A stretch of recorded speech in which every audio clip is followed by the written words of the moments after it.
BarBeQue, written by Mike Grimes, copyright 2008. Summer 2002. Billy, Kata, dinner time, Joan Smith called her kids from the kitchen door one evening. Billy was 10, a clever boy who was into normal boy stuff, but his favorite pastime was reading. How he loved a good mystery or true crime novel, and although his parents did not truly approve, they often allowed him to stay up late Thursday nights to watch his favorite weekly crime dramas on TV. The ones he enjoyed most were the ones that involved the most obscure clues and unexpected endings. His sister Kata was 5. She was quiet, artistic, and she was as girly as they come. Pretty dresses, Barbies, Hello Kitty cartoons. She was the polar opposite of her brother. The two kids ran up to the table and sat down across from each other. Kata fumbled with her chair, and her mother helped her, pushing the chair closer to the table once her daughter was seated. Their father, Jim, was already seated, folding up his paper to give his full attention to his family.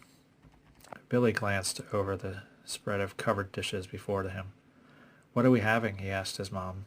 "Burgers, pork chops, mac and cheese, applesauce, and broccoli," his mother replied sweetly. "You like those, don't you?" "Yeah," Billy said, nodding. "Yeah," Kata said, miming her brother. "But Daddy doesn't like broccoli." "That's right, honey," Joan said. "That's why he's having peas." She looked at her husband, smiling as she undid her apron. "You like peas, right, dear?" "Love 'em," love 'em, Jim answered. He rubbed his hands together, anxious to get started. He paused. "Everything okay, Jim?" his wife asked. He stared at her for a moment longer, then said, "Yes, you're just so beautiful."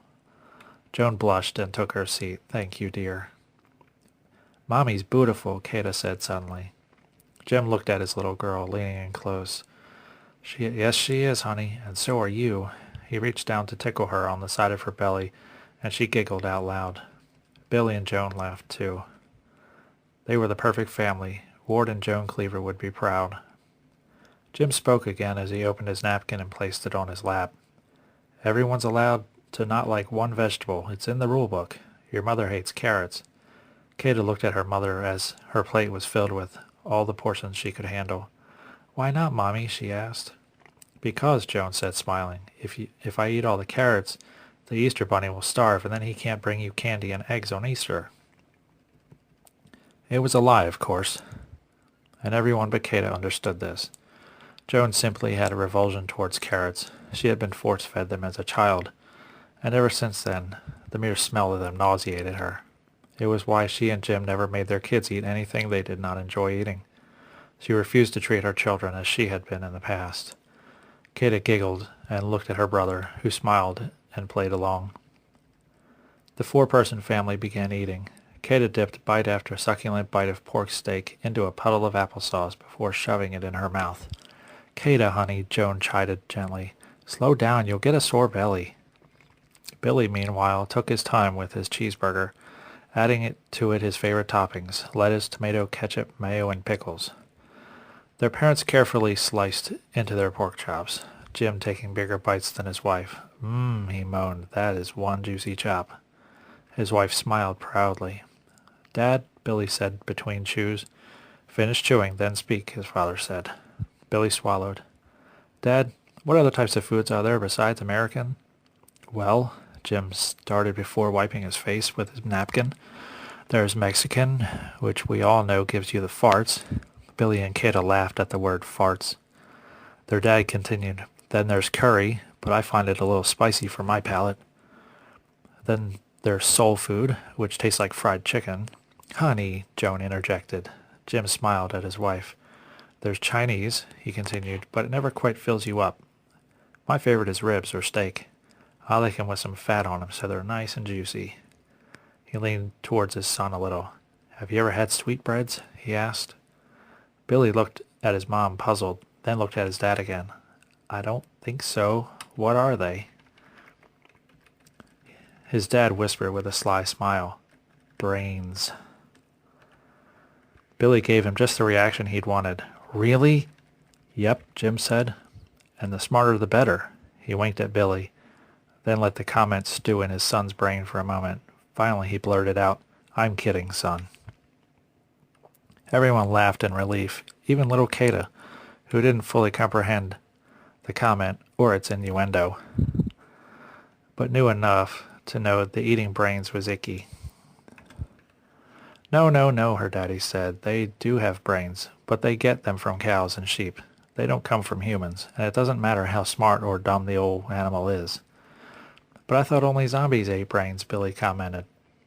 Before his father could offer a retort, his mother said, "Well, that's not entirely true. Some higher-class people think sweetbreads are a delicacy. Others think it makes you smarter if you eat them, but it really doesn't." "Have you ever eaten brains, Daddy?" Kata asked innocently. Joan broke in then, suggesting, "Let's talk about something else, shall we?" And with that, the conversation died a pleasant death, and the four-person family finished their meal. Billy and his sister secretly vowed to never eat brains or sweetbreads, ever. After dinner, they all enjoyed strawberry jello Joan had made a few hours earlier, complete with homemade whipped topping. Part 2, copyright 2008. That Saturday morning, Billy shoveled spoonful after spoonful of apple cinnamon flavored oatmeal into his mouth and belly.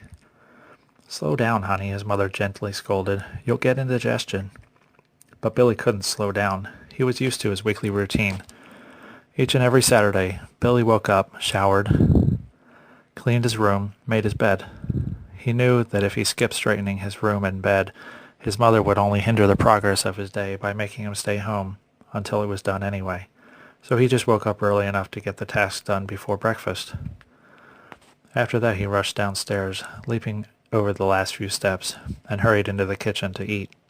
After breakfast, he would go to the library, as he did every Saturday, to spend at least 4 or 5 hours reading mysteries, checking the papers for the latest crime articles, or looking up true crime on the internet. He could not get enough, and Saturday mornings held the best opportunity for Billy to get a decent computer, when the library was not overrun with true geeks who hogged the computer labs all day long. He had to get there early each weekend, which is why he developed his routine. "Slow down," his mother gently demanded again, but it was too late. Her son was stuffing the last bite of oatmeal into his mouth and washing it down with the last of his orange juice. He shoved his chair back and stood up.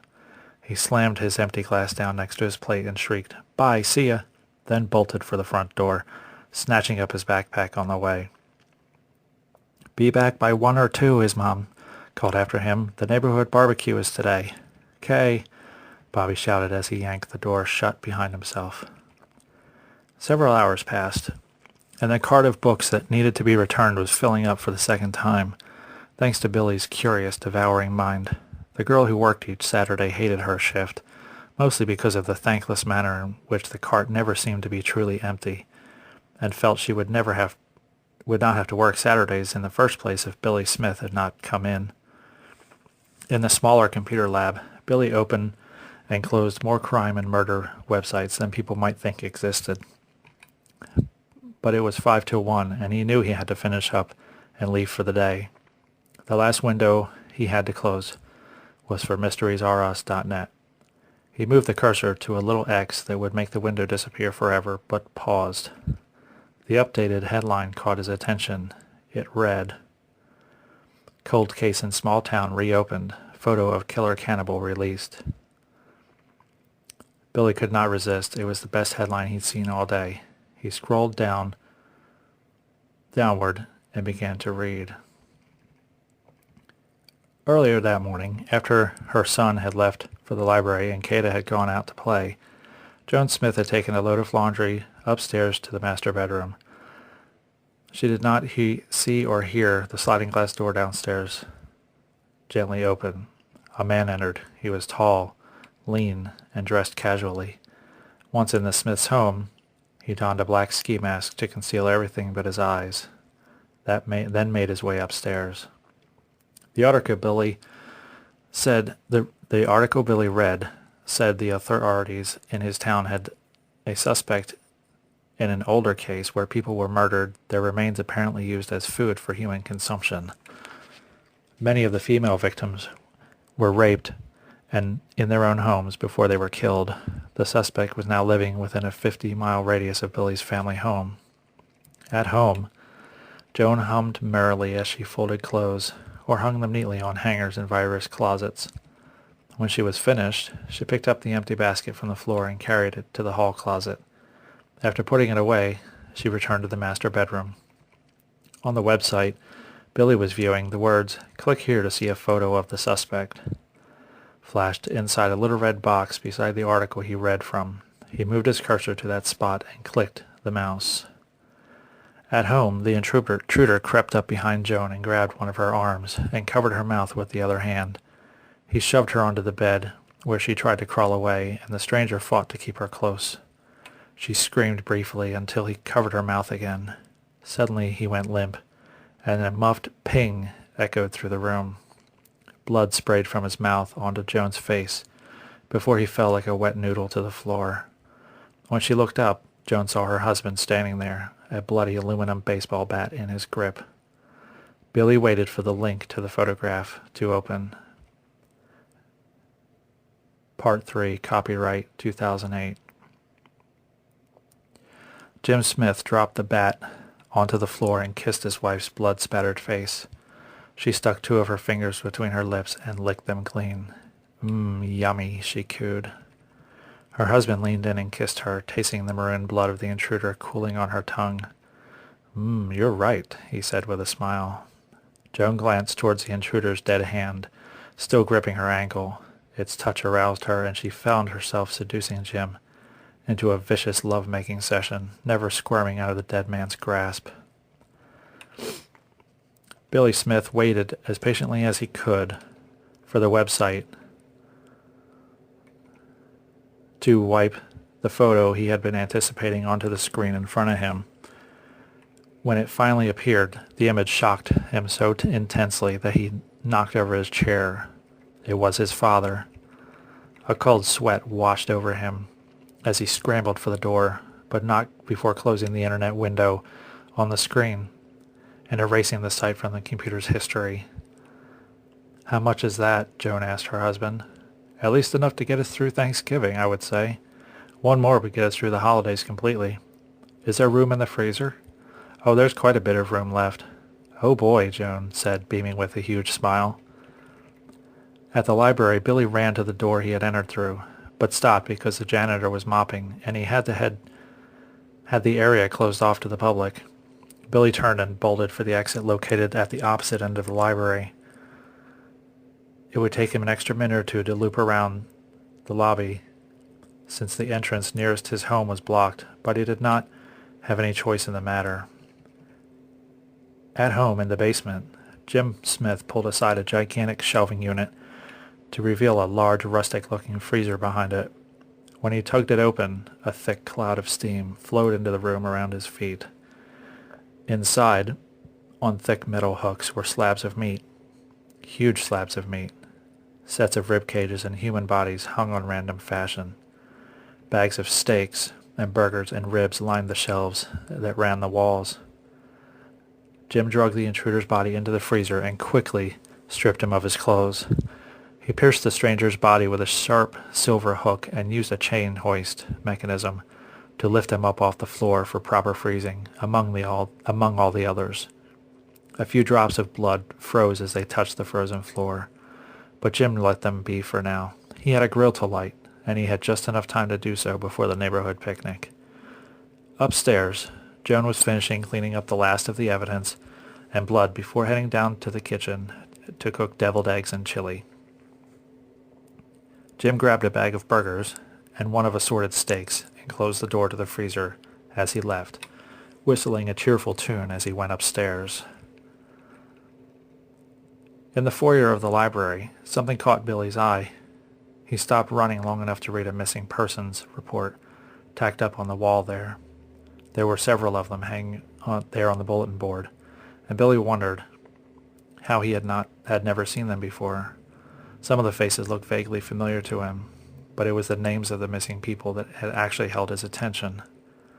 He looked over the pieces of paper and words and photographs on them and was quickly reminded of the conversation he'd had with his father at dinner the other night. when he asked his dad about there being different types of food in the world. The names on the flyers reminded him of each point his father made. Mr. Ping, the pharmacist. Chinese food never quite fills you up, his father had said. Mrs. Sanchez, Billy's math teacher. Mexican food gives you the farts. Mr. Patel, the store owner. Curry. I find it a little spicy for my palate. Gina Allen, the prodigy. Brains, the smarter the better. Mr. Jones, the black busboy at the local pancake house. Tastes like chicken. The Petersons, who were remarkably overweight. I like 'em with a little fat on 'em. They're nice and juicy. Billy had read and recalled enough. His stomach was beginning to turn, and he didn't want to get sick at the library. But should he go home? He had to, or else his parents would make him explain why he hadn't come home. He shoved the door open and ran, all the way home. Part 4, copyright 2008. On his 2-block journey home, Billy wondered how he would actually handle the situation. If he was lucky, his parents would not be home or be distracted, and he could call the police in the complete safety of his bedroom and wait for them to show up. But what about Kata? What if they had used her in the barbecue and planned to feed her to the neighbors? And if they didn't, how would he protect her if things got out of control? What if they were still home, waiting for him with an axe? He still didn't know what he was going to do when he ran up to his front door and pushed it open. The door was locked, so he had no choice but to go around the back and go in through the patio door, within plain sight of his parents and everyone else. He swallowed hard and tried to remain calm as he rounded the corner at the back of the house, where huge wafts of smoke were emerging. Oh God, Billy thought, they're already eating. He saw several people eating and stuffing their faces with homemade food. He saw balloons, kegs of soda and beer, plaid tablecloths, and there, at his place in the grill, was his father, tongs in hand. His mother ladled meaty chili onto guests' cups and bowls. "Joan," someone said, "the meat in this chili is so tender and delicious. What's your secret?" "Oh," Billy's mother started, "I can't give away all my secrets." She smiled, and everybody laughed. Soon she made her way into the house. Billy decided it was now or never to go inside and look for a telephone. His dad turned and looked at him as he made it to the door. "Hey, sport, how's it going? You hungry?" Billy forced a smile and replied, "Yeah, let me get my hands washed." "Okay, but don't be long. Yours will be ready next." Billy made it into the house and was about to head upstairs when he heard his father's voice behind him. "Hey, kiddo." When Billy looked up ahead of him, his mother rounded the kitchen doorway and leaned on the frame there. She crossed her arms as if she were not going to allow him to pass. Billy turned and faced his father. "Yeah, Dad?"